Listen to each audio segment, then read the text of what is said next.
El curso dice, el milagro no hace nada, pues no hay nada que tenga que hacerse. Más bien corrige o deshace la creencia del ego de que hay un problema, es decir, una culpa, que necesita defensa y expiación. La defensa es el mundo y el cuerpo, y la expiación es el sacrificio y el sufrimiento.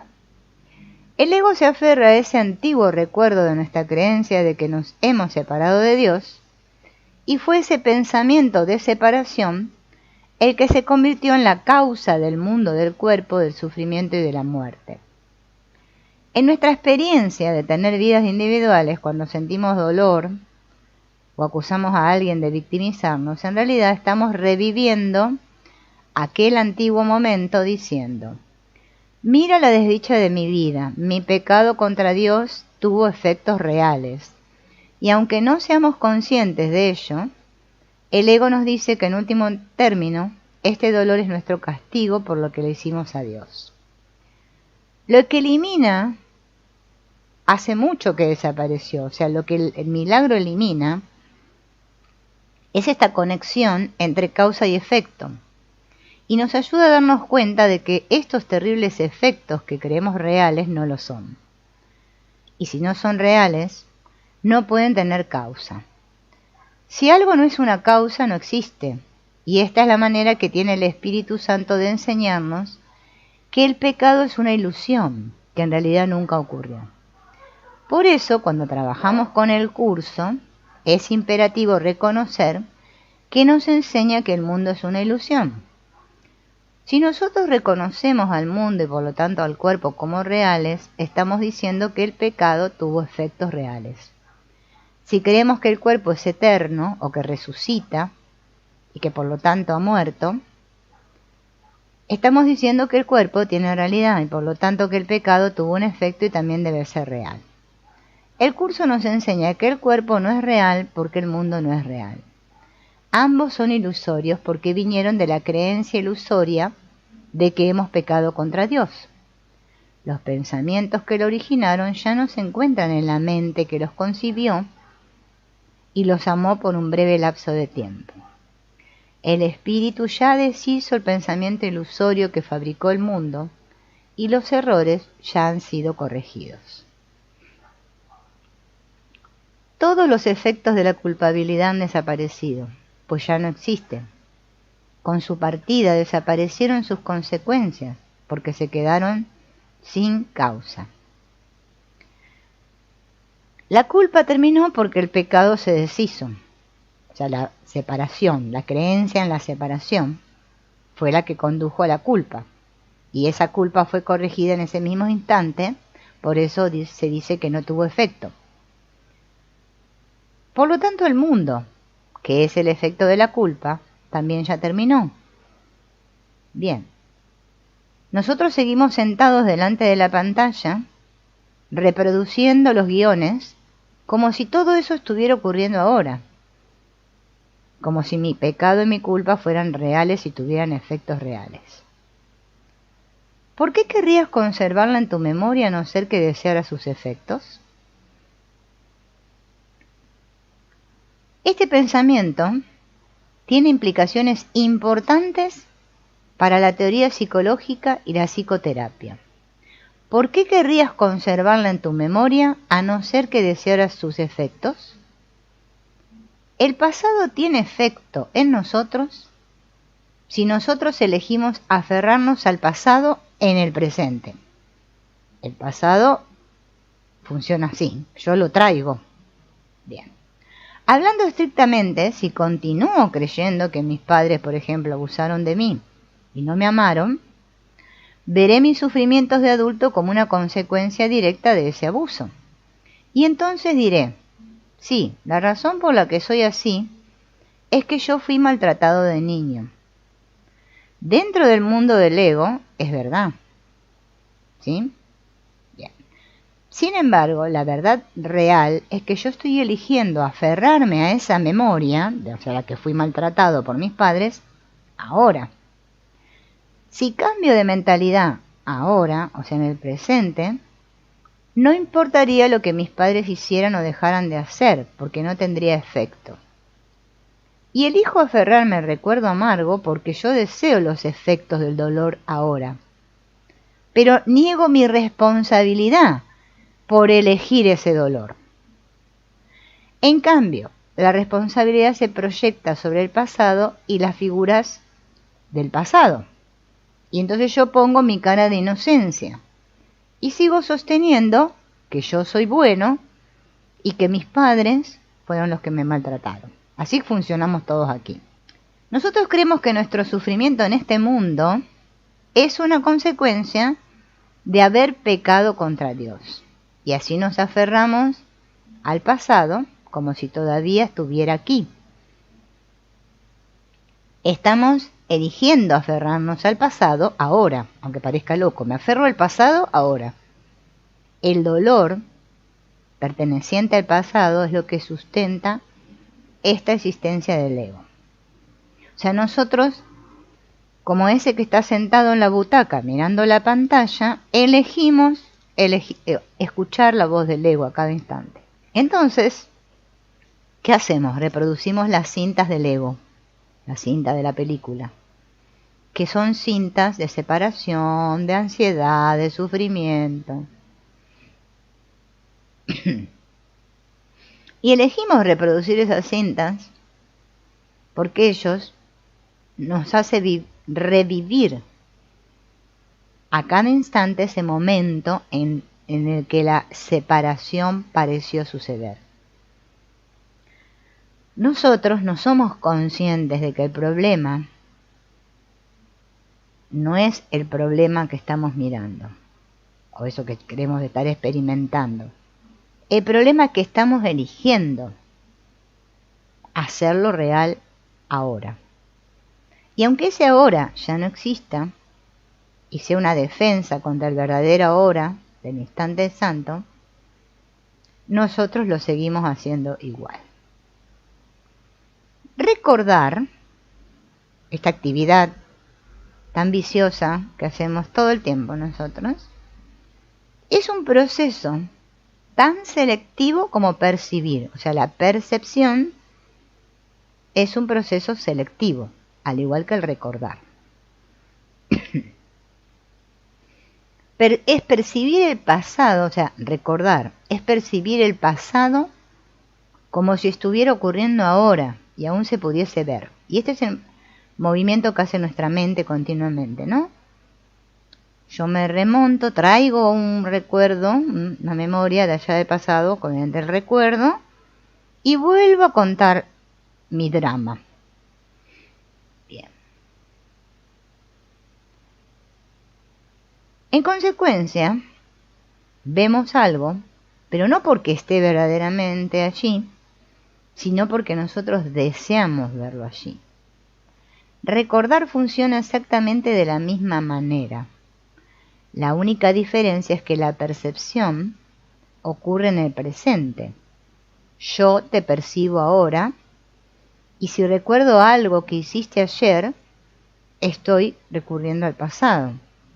Pero la mente dividida, el presente y el pasado, son formas de la misma ilusión. Pregunta: ¿qué pasa con el tipo de situación en la que no has sido amoroso y después sientes contrición o lo que se denomina culpa saludable? Si entonces piensas que de algún modo tienes que compensar lo que has hecho, ¿no es eso también una manera de aferrarse al pasado? Y Wapnick le dice sí. De hecho es un ejemplo de expiar nuestros pecados del pasado y eso hace el pasado real. Otra pregunta. Así, la idea es que la curación no te pide que hagas nada, sino más bien que simplemente reconozcas que se cometió un error, que le pidas al espíritu una percepción corregida y después que lo sueltes, confiando en que al dejarlo ir, los errores que tuvieron lugar quedan sanados. Y Wapnick le dice: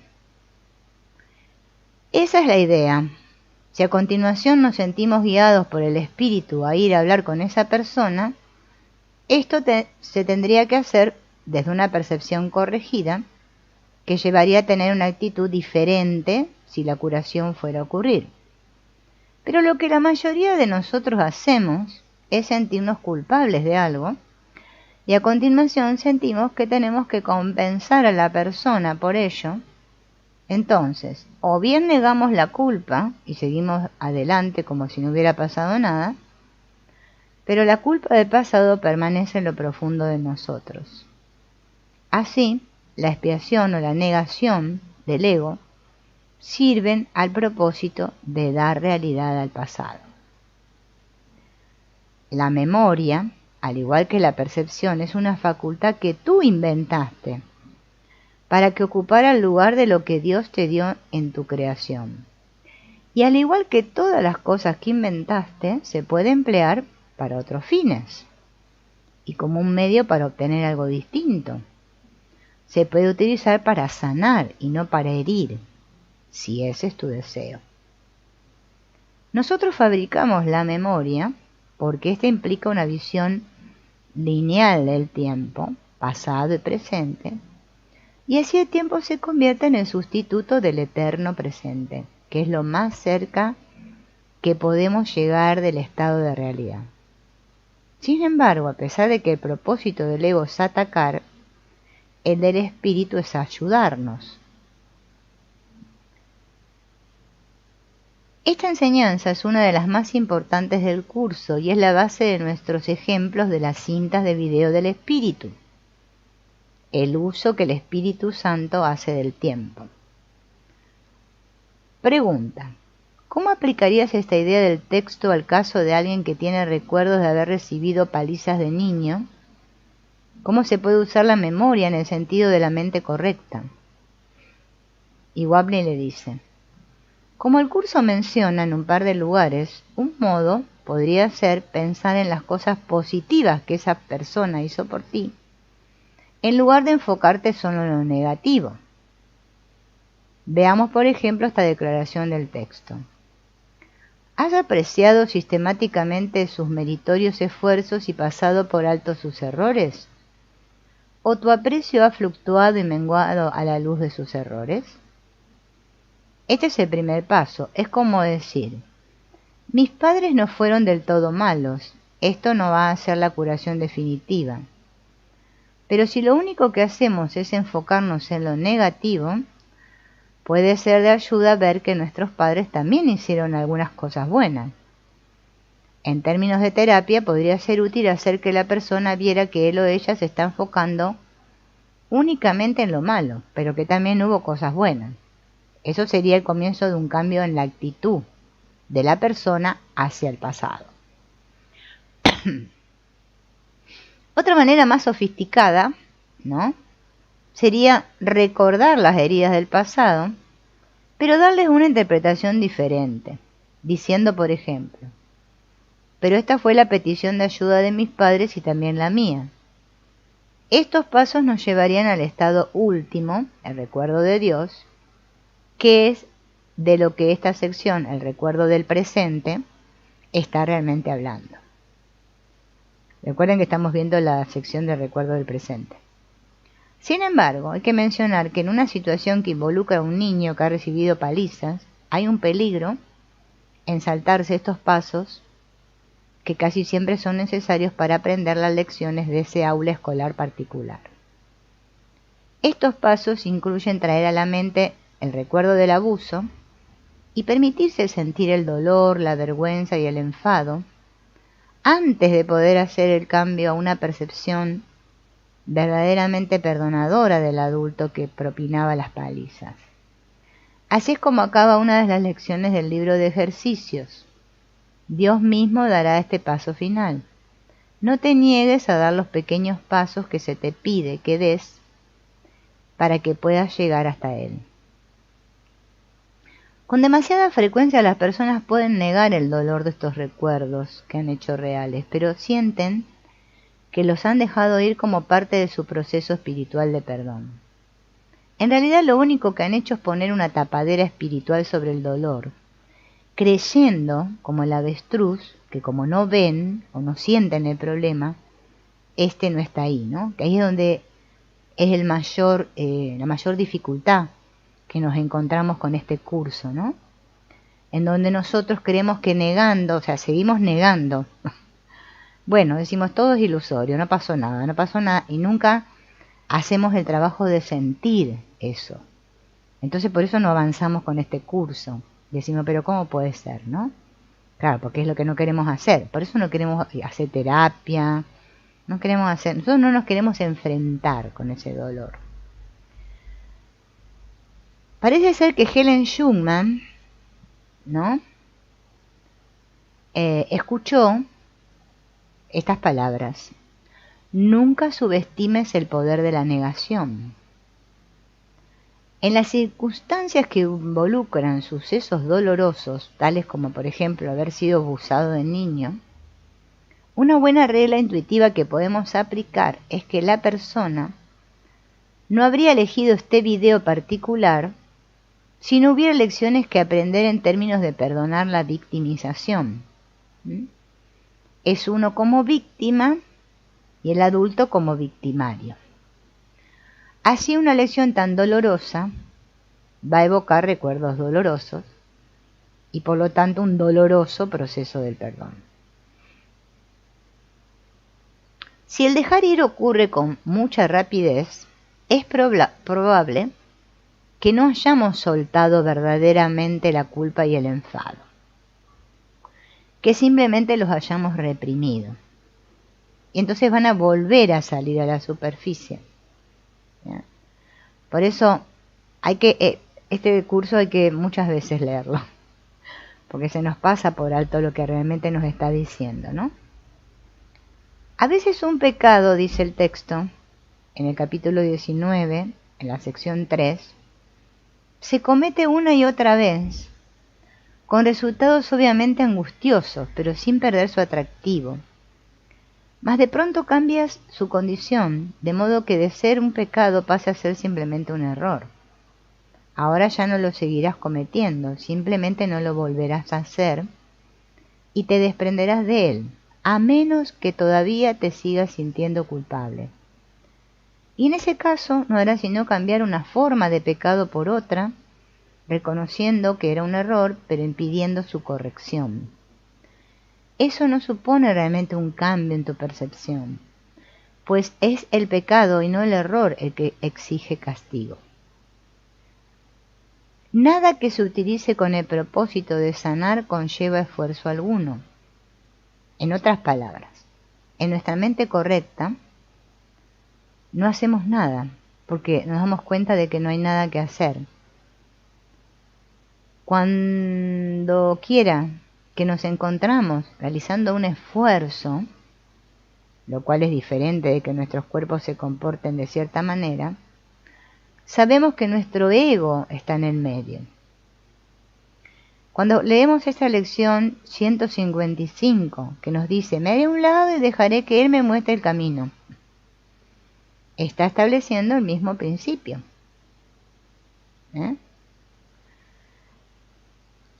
Ese reconocimiento de que no tienes necesidades que requieran que hagas algo al respecto. Si yo creo que tengo una necesidad, entonces obviamente tengo que hacer algo al respecto. La idea que está detrás del milagro o de la curación es que no hay que hacer nada. Esto no significa que nuestros cuerpos no hagan cosas en el mundo, sino que simplemente reconocemos que es el amor del Espíritu el que está haciéndolas a través de nosotros. Entonces nuestra única necesidad es recordar que no tenemos necesidades. No es una memoria selectiva ni se utiliza para obstruir la verdad. Puedo tener recuerdos del pasado, pero no necesito juzgarlos. No pienso, esta es una buena cosa o una mala cosa. Esta es una buena persona o una mala persona. Si estoy en ese proceso, todavía estoy lejos de lo que es el perdón, ¿no? Bien. En lugar de juzgar, lo que contiene mi memoria, me tengo que dar cuenta que estas fueron lecciones por aprender que yo elegí reexperimentar, para así poder aprender la última lección, aceptar la expiación, con mayúscula. Hacerse responsables, ¿no?